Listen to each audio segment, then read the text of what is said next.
Hello, it's Darren from Grills Plants here in Penwithett, Cornwall, the UK. It's the 19th of January, so Cornwall, it's I suppose midwinter, I suppose. This is the time of year when I'm going through the bird boxes. So I've untied this one, just untangle that a second, lifted the lid and taken the nest out. So what we had in this nest box last year was blue tits. So lovely little nest. I'll show you those nests in a minute. Another box we had great tits, and I'll show you them as well. And this is really sort of cleaning these boxes inside.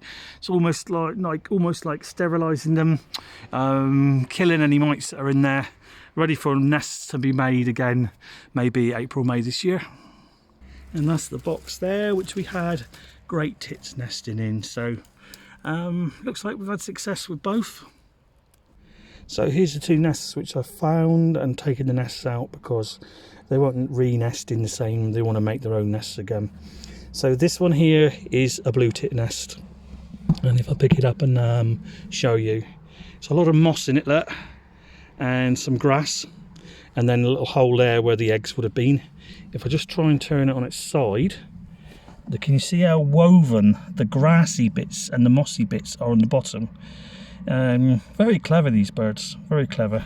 So that, yeah, is a blue tit nest, and this one here is a great tit nest. Now unfortunately you can see two eggs in there, but how do I know this was a great tit?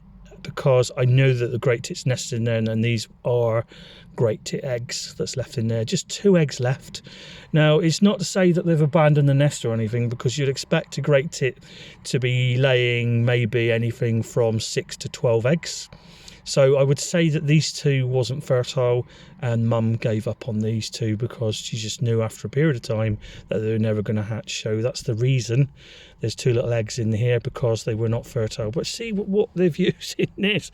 They've used some sort of cottony fabric. It looks almost this greeny stuff. It's almost like bits of a tennis ball or something. Lovely little nest. Lots of moss in it again. If I try and turn it over. Again, woven, but not as much as the blue tit nest. So what we're doing today is we are removing the nests, and we're going to basically open the nest box, pour boil water down through them. What I've done with my nest box is drilled little holes in each corner when I put them up. So the water that I pour in there will almost kill any bacteria in there and kill any mites that are living in there, and then the water will drip down through the holes, and then I'll tie them back closed with string, ready for another season of nesting.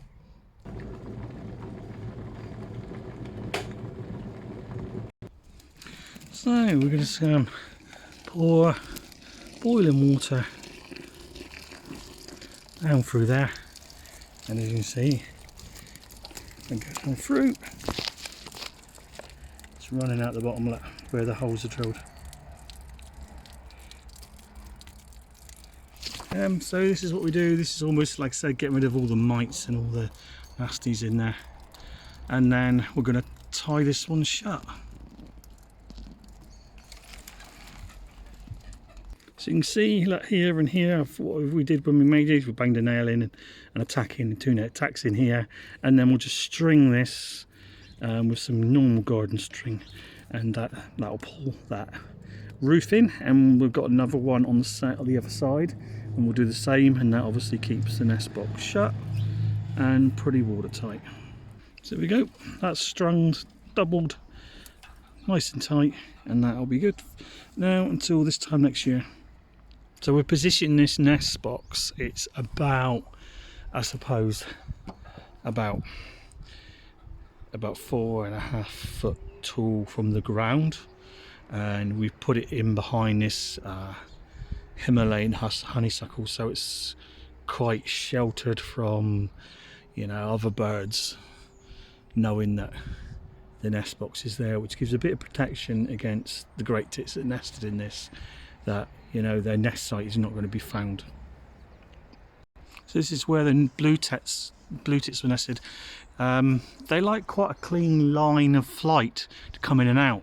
But at the same point, if I stand straight on, look, I'm encouraging this flowering black currant to just shadow it only a little bit to give them a bit of protection.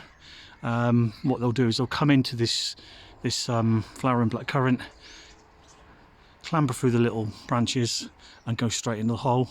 Sometimes I'll come straight out of this angle and straight to the feeding stations, or go and find food or nesting material.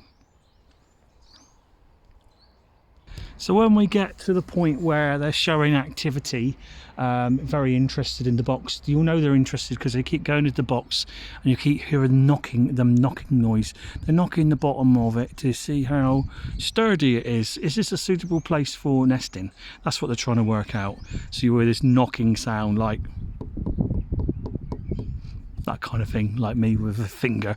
So at that point is we take one of these old bird feeders, and because we keep poultry, we keep bantam hens, we save like feathers. So if any of them lose feathers, especially when they're molting, we collect lots of feathers, and then what we'll do is with these feathers we will stuff them full into here, and then we'll hang this in the flowering black currant close to the bird box, and then they will use these feathers as part of their down in the nesting area, to keep it nice and warm, which will help the eggs germinate, because obviously the eggs need warmth for germination.